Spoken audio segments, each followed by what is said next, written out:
Human trafficking is the second largest illegal trade after drugs, with traffickers earning over $10 billion every year through the buying and selling of human beings. Victims are trafficked to every country across Asia and the Pacific. According to the United Nations, Japan and Thailand are among the top countries in the world for reported cases of trafficking. Anna had been promised a well-paid job working as a waitress by her aunt's next-door neighbor, a woman they knew and trusted. She was picked up at the airport by the neighbor's cousin. Unbeknown to Anna, things were about to take a dark turn. Pinaayos niya na yung buhok ko, inayusan niya na ako. Dumaan na po kami dun sa tinutuloyan namin. Nadatnan ko pong babae dun, 5 po. Pang-6 po ko. At the head of a huge prostitution network is the chairman. This is a situation that he has seen countless times before.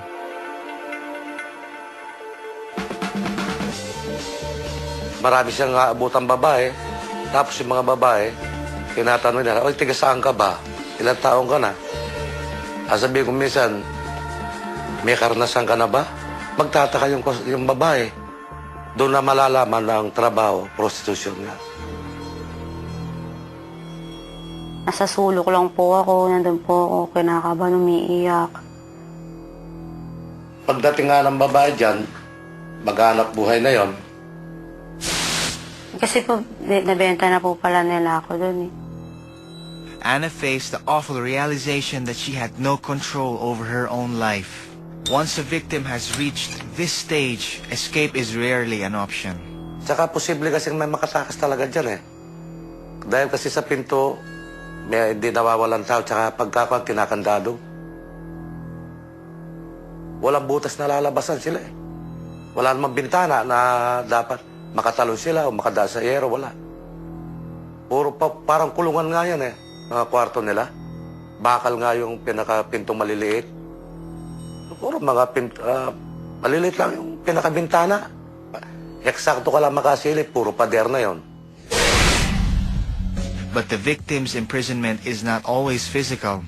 Psychological and emotional trauma through systematic rape and abuse, along with threats against their families, prevent many victims from escaping. When Eka was sent to her employers in Singapore, she thought her ordeal was at an end. But she was wrong. Eka selalu dikunci di rumah itu. Ya, Eka bangun pukul 5 pagi. Sampai pukul 11 Eka masih bersihin rumah. As if the hours weren't bad enough, Eka suffered horrendous physical abuse at the hands of her employer's elderly father. Tiap hari juga akonya harus mukulin Eka. Terus hari-hari itu Eka selalu kayak dipegang tetenya, terus dipegang pantat Eka. Kalau emang nggak percaya coba datang ke sini. Waktu itu badannya kan masih biru-biru semuanya. Sampai akhirnya Eka disuruh mandiin Akong itu, yang sampai dia akhirnya ngencingin di kepala Eka. Itu yang Eka nggak tahan sama sekali. Min Aung's trafficking journey began when a local monk promised him a better life working abroad. He was transported from Burma to Thailand in the back of a pickup truck with his pregnant wife and 20 other Burmese workers. Following a cramped 15-hour journey, they arrived at the factory.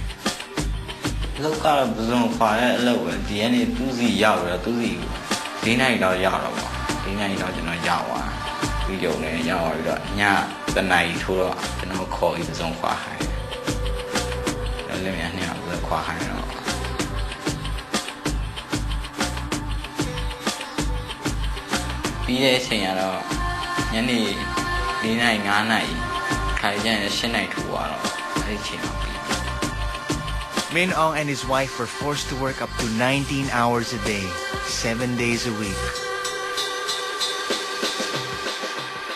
The factory was surrounded by high fences, security cameras, and barbed wire. Anyone that tried to escape was beaten by the factory owner.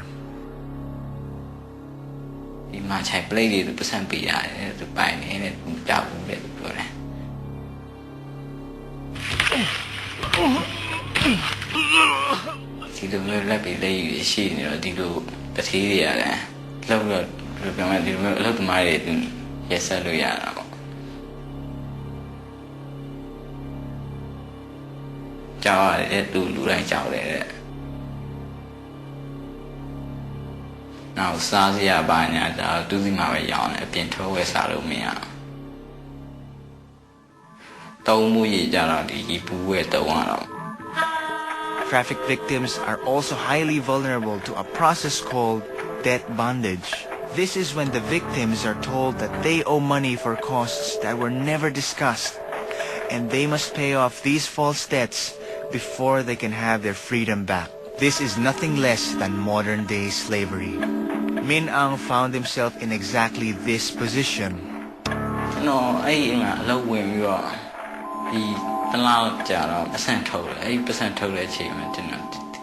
The Asan, Bama Jam, you don't bend in the air. Quality of the tower called.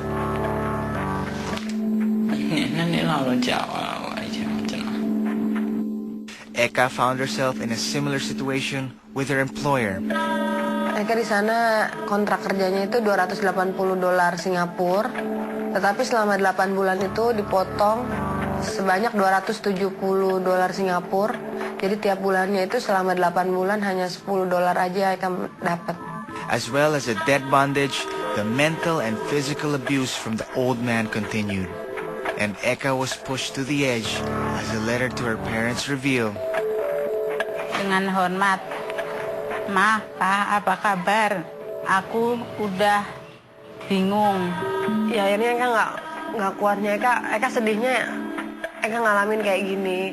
Eka mikir lebih baik bunuh diri aja. Astagfirullah. Mudah-mudahan.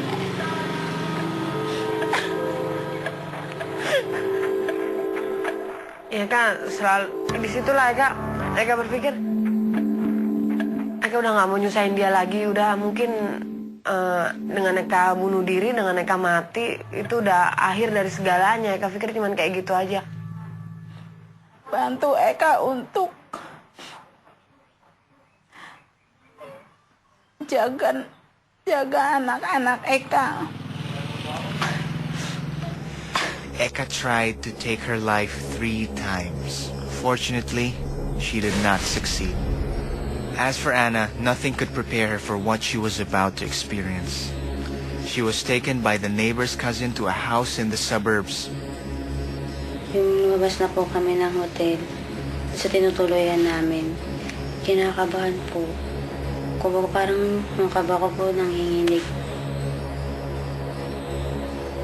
Tapos po yung time na pag doorbell niya dun sa pinto, hindi po sasamahan kita dito.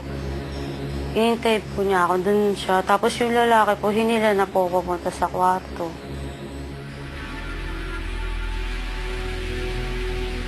Tapos nag-ano po ako nun, may iwas-iwas po ako. Talagang todo hawak po siya sa kamay ko, hinila po ako.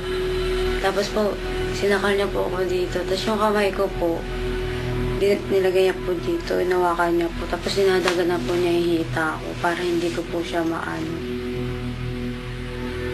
Bigat-bigat, dinadaganan ako. Opo, virgin po ako. Saktan po kung sakit nga po na arit yun.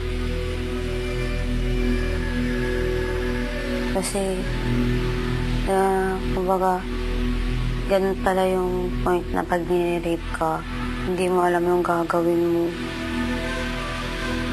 So, humihingi na ako ng tulong, tinatawag ko na yung pangalan ng nanay ko, ng tatay ko.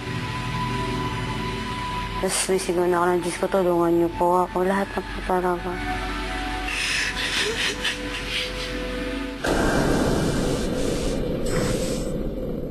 In part 2, we saw how criminals turn the hopes and dreams of our victims into nightmares. But what's underlying trafficking is demand. Demand for paid sex, demand for cheaper and cheaper consumer products and labor. This demand is found in every town, every